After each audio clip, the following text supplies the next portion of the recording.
First of all, thank you for having me. It is such a pleasure to be here to share my story. Honestly, sharing my story is not something I enjoy quite a lot just because I don't like to talk a lot about myself. Probably why I kind of shifted from activism to more research work. But I'm really happy to be here. My name is Sheen Tyagi, as Hannah already introduced me. And I have been working in the change making field for quite some time now. I know it's going to sound very, unbelievable, but I started at the age of 10. And that is something that I recognized when I was interviewed by the United Nations Foundation. Before that, even I did not realize that I had started so young. So, my interests are in climate action and gender equality. Most of my work is focused in those two fields. Again, children's education and welfare and sustainable development happen to be branches which I also work for. And I've worked a lot with a lot of organizations. I have also represented Indian youth and South Asian youth at COP28. And my work has mostly, again, because as young people, we go in so many different directions. So my work has also gone through a lot of I would say turns, and right now I am working more in the research field. But later on, I'm also planning that maybe I would shift again. So it's a never-ending journey, and I'm very glad to be here. Thank you so much for that. It's incredible to hear that. So, since you have mentioned that you started quite young at 10, so I'm just curious to know what got you into like climate change or things like that. So, how did you become passionate about this? Is there any story or anything that triggered you first? Yeah. So that is like such an interesting question to me, not just because it's the first question I hear all the time, but also because 99% of those times I have no idea how to answer it. Because, is there a definitive moment in our lives which changes it completely? I don't think so. Like, that really happens. I think for me, it was a very gradual process of observing people and situations around me, hearing their problems and demands. And I think that made me realize that there were changes in not just my community, but in India, but in the global south at large because of climate change. And I was like, I have to do something about this, right? As we all know, the global south is at a much higher risk than that global north is, and hence we must have equitable representation from the global south in climate policy making and conferences, so that the voices are also heard. We see most of the popular climate activists like Greta Thunberg, or anybody for that matter, or people I know personally from the climate field who are big, big names in the industry. We see that most of them belong from the global north, and there is quite a low amount of representation from the global south. So that is something we need to change. So I would definitely say that a huge part of me, like entering this year has been because of the personality traits that we have as human beings. So I would say empathy and proactiveness was two of the things that I had ever since I was a young child. So they allowed me to feel and experience the pain of others and take action. So I think it stems a lot from feeling that sense of responsibility towards the world and the people that live in it, and it is something that cannot be instilled in someone. It can be invoked but not instilled. So if I had to say, like, what would I even hope with this interview, it would be to invoke that feeling in the viewers and giving them something meaningful to take away. Great. So as you told, it would have been great if we could instill these thoughts to everyone. But as you also mentioned, even that's what we are also aiming with this interview, that we raise voices and we kind of highlight the voices from the global south. So that more of our issues can be very much more clearly informed to people. So thank you so much for doing that for us. If you can tell me what were some of the things that you started with. If you can tell me what all platforms did you leverage. From your small age, going through your bio, I saw you did some climate drive during 2019. So what are platforms, if you can briefly tell me? Yeah. So before I dive deep into this, I would firstly say that in my personal experience, I've seen that there are limitless avenues and platforms through which young people can engage in climate action. It does not have to be big. It does not have to be something, extraordinary for you to start. You can even start at the grassroots and then go higher. Technically, that is what happens. You cannot just jump through the hoops without going through, all the hurdles. So for me, honestly, it started as volunteering to help underprivileged students after school hours. And that transitioned to global discourse with other aware students through Generation Global. So I think it was very school level, and then I joined Generation Global, and it's a very wonderful platform. We get to meet students from around the world, and that gave me a very worldly insight into social issues and led me to discover a lot about inequalities and issues that persist in our world. Again, from the era that I am in, we that was kind of a very initial phase of internet. We did not have a lot of time with YouTube, so YouTube came around 8th grade, I would say, personally, for me. So as for information, it's first of all very important to educate yourself. So finding these platforms, not just Generation Global, you can look at multiple other platforms which kind of push you towards climate education. I think after that, I engaged in local community activities, and that is very easy to do. Just talk wherever you live, maybe a society or the community you're living in. Talk with others, tell them about what you've heard, and I would say that personally, because my journey was also through the COVID-19 pandemic. So with the pandemic, a whole new world of social activism opened up. Since all organizations had to shift to the online mode, so many of them went global. So, mind you, I applied to hundreds of such organizations to be selected by a few of them. Rejection was abundant. But fast forward to now, those organizations have reached out to me personally to invite me for speaker sessions and positions. So I don't mean to humble brag by telling you this, but more like open your eyes to understand that to win, you have to never give up. So just because you get rejected doesn't mean you don't have what it takes. It just means that you need to gain more experience before you can join the said organization. So it's like very important for us to never forget that rejection is redirection, and sometimes, or should I say most of the times, young people don't get a chair at the proverbial decision making table. So I would again say that with that journey of applying to many organizations, getting rejected, I still persevered and I joined organizations like Learning Planet, which is a global community of change makers, and they also take in students even if they're not very experienced. So a wonderful platform, I would say. I also joined Girl Up, and I worked there for quite some time. I worked with the staff as well, very supportive. And again, working with these organizations when your work is highlighted, so then organizations also reach out to you. For example, the UNF, they were the ones to approach me to give an interview. So you need to really hustle hard and persist. And remember that nobody said it was easy, but it is doable if you choose to persist. Thank you so much for sharing that. A lot of perseverance, I could see.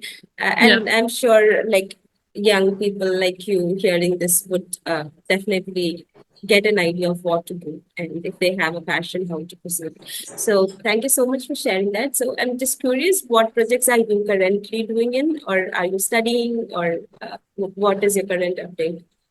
Yeah. So I am pursuing my undergraduate degree, about to finish my first year, and that comes along with a lot of its own, hurdles and new things that you're discovering, new things that you're trying out, different industries that open up to you. And so it has been quite difficult to manage college just because it's so different from the school environment that I was in. But nevertheless, so currently, I'm working at Lungo, which is the youth constituency of UNFCCC, as the research director of the Finance and Markets Working Group. And we are working on a 3-part report report on climate finance. So our first report was need for climate finance. Second was availability of climate finance. That was in collaboration with the Commonwealth Secretariat. And the third report is currently underway. So the first two reports have been published and they're available to all to read. And so, like I mentioned to you, I have transitioned from the awareness creation to more policy and research based work because, I believe that there are so many people out there in the advocacy circle who are already doing such great work with advocating for change. But there are I would say many fewer people who are actually engaging in pushing for change through policy reform. And it is such a crucial part of actually implementing any change. Yes, awareness is very important, but so is pushing for change. And we can only do that when we have the facts, when we have the arguments to present to policymakers. So honestly, I'll tell you what, during COP, what I saw, I was expecting it to be a very monotonous event in the sense that because policymakers are working in unison at a specific spot, specific building, and then there are events happening. But what you'll see is youth is actually trying to push through. They are trying to enter those buildings and they're trying to make their voices heard. They're trying to present the facts and they're trying to get things changed. And that is such a crucial part, which is often overlooked because activism just means screaming and shouting to most people. And it's not really taken in a very good sense. But we need to understand that activism and advocacy have a lot of other elements as well. So this transition that I've gone through has been quite interesting for me. I've learned quite a lot. But again, with my college and everything that I'm going through, I'm still looking for my what next because, I still love the work that I did as an active change maker. And honestly, I'm at that standstill of my life where I'm contemplating, what I want to do moving forward in my journey of being a change maker. And, I would say that by God's grace, I have many achievements and successful past projects. And right now I'm taking some time out to kind of figure out my next steps. So all I can say is stay tuned. Yeah, it's perfectly natural, and our interest, our ideologies, the way that we want to portray our interest, it keeps on changing, and it's all for good. So we hope we can see you in many different ways, in many different forms. So it's actually very amazing to hear your story. And since you have just finished your school and moving into more active, between the young groups, I'm just curious, what do you think are the perspective of other young people who studies with you? Like, do they also share your passion, at least in the meanwhile, or are they also thinking of the climate change? And like, have you ever tried to, let them also in with your, work? How do we engage with them? I'm also asking this because this is a big question in the humanitarian sector that we work in, because most of the people that we reach out to are in the senior generations, but we really want to tap youth because we know that's where all the progress, but it's very difficult for us to gain their interaction. So being a youth, what is your perspective on this? Yeah, that's such an amazing question. Honestly, I would say that work-wise, my work has always been very youth-oriented in terms of participation and peer work. So, collaboration is my go-to for engaging with others because together we can do so much. Like I mentioned, so the work I'm doing at Yoga Finance and Markets Working Group, I'm working with people. So I'm the research director. I'm 19, and the people over there are 26 or they're 30, and I am kind of leading them. And so it's a very overwhelming task, to say the least, to be leading them in that way. And so working with an older generation comes with its own pros and cons. Yes, they are very willing to work, especially people involved in the climate section. The same can't be said about normal like people in our daily lives, but again, pushing for it is a whole different aspect. As for the younger generation, I'm mostly engaged with them through platforms such as debates and Model UN. I've organized and chaired multiple Model UN conferences to kind of support and incite interest in diplomacy and change making in youth. And my work at Debate Spaces was very youth oriented, as we sparked interest in young students about social issues and pushed them to do something about it. It's a platform which offers free debating classes for people around the world, young people around the world. So I think that they have an age limit for a younger group of kids. All in all, youth involvement, I think, can be largely supported for youth when they are given access to opportunities and policy making. And I think even though we are offering those opportunities, again, we see a lot of people being kind of speculative about it and skeptical about it, that is it even real, is it even worth our time. Many people are with the mindset that, okay, we will live a good life, who cares about the next generation, which is, I think, very selfish. And as human beings, sometimes we do tend to be selfish, but it's very important to sometimes also remember that we did not inherit this from this world. So there's this very famous quote, as you would know: we did not inherit this world from our grandparents or something. We are borrowing it from the future generation. And I think that is something that I agree with. Matlab, of course we are borrowing it, but we are also living in it, and it's our duty to return it in a better situation, if not the same situation. But what we are seeing is industries and people just taking use and kind of misusing the resources that we have. And so it is quite tough to deal with such people and trying to make them understand the ills of their ways. But again, it's a world with various types of people, various types of cultures, various types of experiences. You cannot change everyone, but you can try to change them. That was really nice. So, like in general, if you would like to tell us something like as an NGO, you can do this to tap youth, or as a government, you can do this. So, if I had to ask that question to you, what would be something that you would be doing to tap someone with energy to this? Yeah. So honestly, I think first of all, let's just highlight some of the initiatives and opportunities that the government has for you to engage in. I think some worth mentioning ones would be, the National Action Plan on Climate Change. I think it's NAPCC. And it includes, missions which are aimed at promoting renewable energy, enhancing energy efficiency, and conserving natural resources. So they're trying to create a policy environment that supports climate action. And I think it was launched in 2008, but not many of us know about it.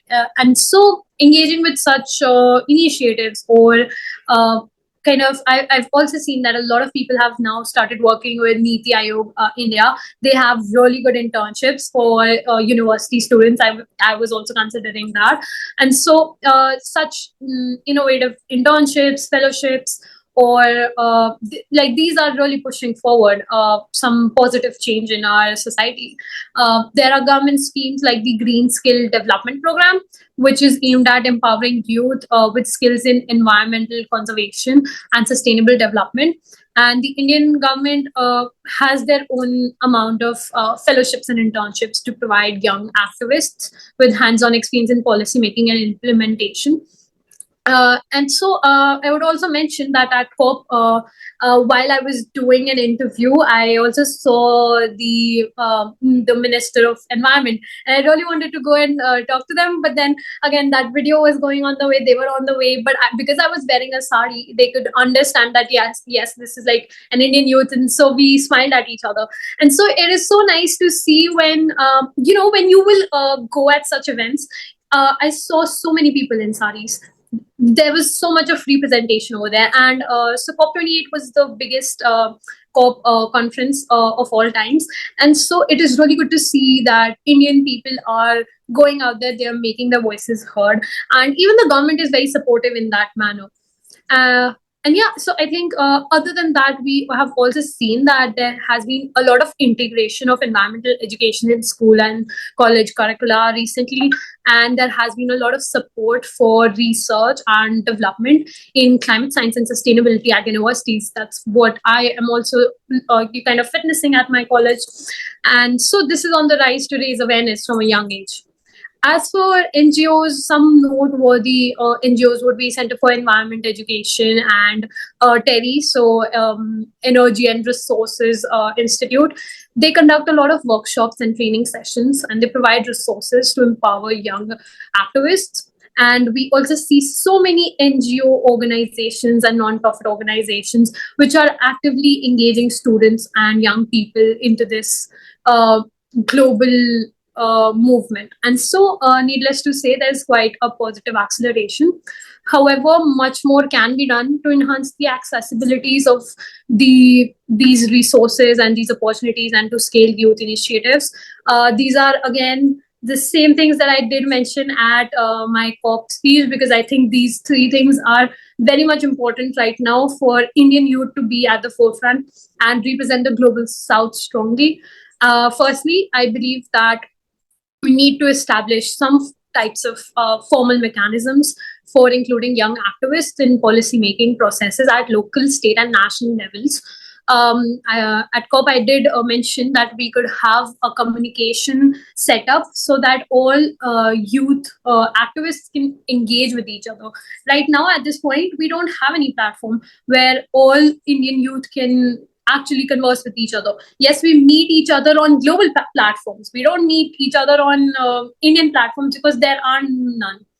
And so having those are very important so that there can be unanimous synergic work towards climate action and on various levels. Secondly, so yeah, this will kind of promote some systematic and fair recognition of all youth voices on all different levels. Secondly, there is a need for increasing the availability of funds and kind of simplifying the application processes for young activists seeking to start or expand climate projects. So there is a global need for this, as youth has the answers but not the means to achieve the goals and targets that they set out on. This is something that we also have recognized on a global level in our report that I mentioned to you. And so what we are pushing for globally is to have funds for youth initiatives, because there are such great initiatives out there, but they just do not have the fund for implementing them. And even at COP, we saw acceleration for all the different types of climate branches. But when it comes to climate finance for youth initiatives, we are seeing a lack of participation from governments and private sector. So that is something that we really need to push for. Lastly, I think it is very important to encourage partnerships between NGOs, government, and the private sector to support youth-led initiatives through funding, expertise, and resources, which is again key to achieving long-term equitable success for youth climate initiatives. Because it's not just important to have them all take part, but it is also important for them to take part together and coming together to form meaningful funds. Yeah. That was a great deal of suggestions and information. Yeah. Thank you so much. There's a lot of things that we can also take forward. And I would also like to say I have seen a couple of youth like collectives at national level. But again, the problem is we don't know, we are not able to reach out to everyone. So there were a few couple of people who came, but there is still more that we have to identify. So again, through the series, and we are also working on a youth outreach program. So our intention is to bring all of you together to one platform. So, and to, so that we can have more effective brainstormings. So thank you so much. So we have almost come to an end.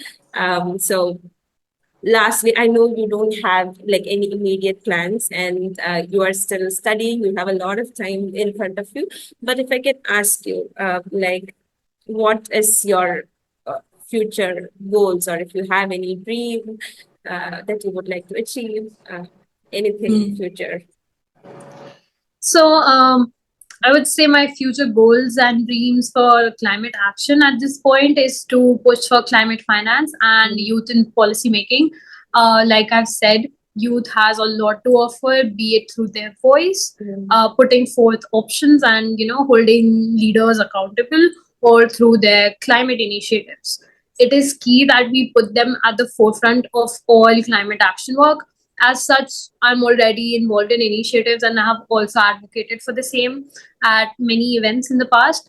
And looking forward, I plan to stay engaged in this journey and advocate for a spotlight on global youth voices.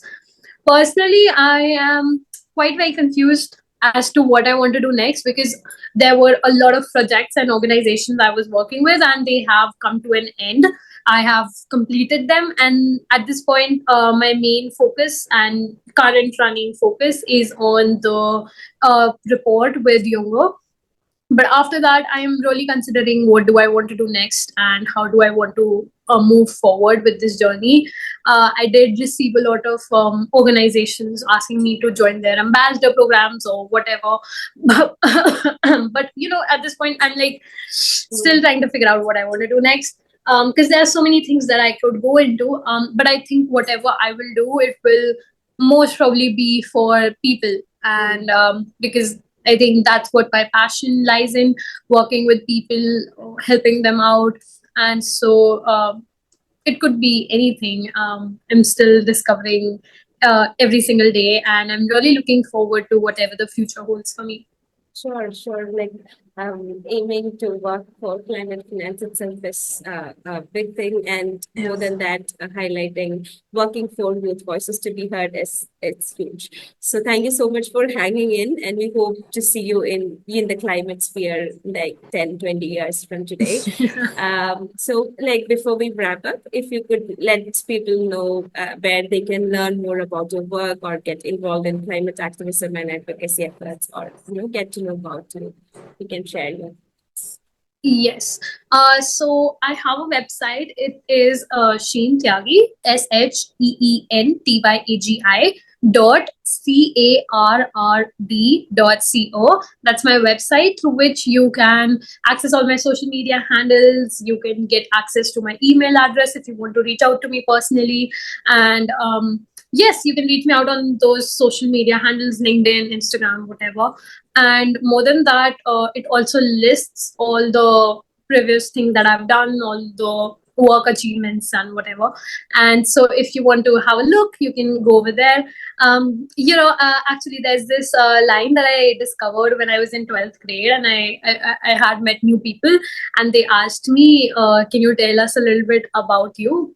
And so, previously, because of all these links, when I randomly went on to Google, and I know it's a little narcissistic, but I searched myself, a lot of things came up, a lot of my photos and stuff. So when I met those new people, I told them, okay, you want to get to know a little bit about me? I'm kind of famous, so you can Google me. And so that worked like a charm. It works like a charm every single time. So if you want to get a hold of me, you can just Google me. Yeah. That's very impressive. That was very nice. So that's wonderful hearing about your story, Sheen. And at this age, really big applause for you. And we hope you continue to do whatever you're doing and whatever your passion is. And if there is any support from as an organization that we can do, we are always here to support you. And as your recommendation, we'll definitely think of youth platform, like a national platform where youth, involved with this climate activism and climate change can come together. And also, we are in search of people who are working like you. So we hope we get a good database of people, and then we can bring all of them together. So thank you so much for this wonderful opportunity. It is a pleasure talking with you and learning about your work. We hope you find even more platforms and opportunities to take forward your cause. Thank you so much. Thank you so much. Thank you so much for having me. It was such a pleasure. Thank you so much. Yeah.